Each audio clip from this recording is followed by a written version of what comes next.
In today's video, I'm going to teach you how to set up multi-factor authentication, or MFA, on Salesforce. This is a crucial step in securing your Salesforce account by adding an extra layer of protection beyond just your password.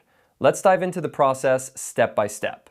First, make sure you're on your Salesforce homepage. This is your starting point for accessing all the features and settings of Salesforce.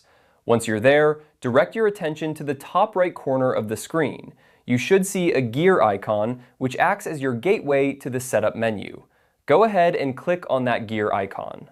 After clicking the gear icon, you will see an option to open Advanced Setup. Select this option to proceed. Advanced Setup is where you'll find all the necessary tools and settings to manage and customize your Salesforce environment. Once the page loads, focus your attention on the search bar located at the top left corner. In this search bar, type the word Identity. This will help you locate all settings related to identity management within Salesforce. From the search results, click on Identity Verification. Identity verification settings are crucial for managing how users authenticate themselves and how Salesforce verifies their identities. With the Identity Verification page open, look for the section on Multi-Factor Authentication, or MFA. This is the feature that will enable you to add another layer of security to your Salesforce account.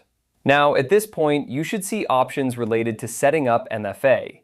The exact steps from here might vary slightly depending on your organization's specific Salesforce setup and the MFA methods they support, such as using an authenticator app or receiving SMS codes. Generally, you will follow the prompts to configure the type of MFA you want to use, ensuring it aligns with your security policies and user convenience.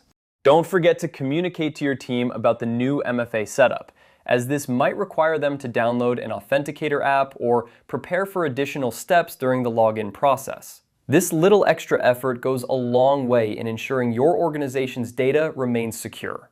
And there you have it. By following these steps, you've taken a significant step in enhancing the security of your Salesforce environment. Remember, security is an ongoing process, and regularly reviewing and updating these settings is crucial.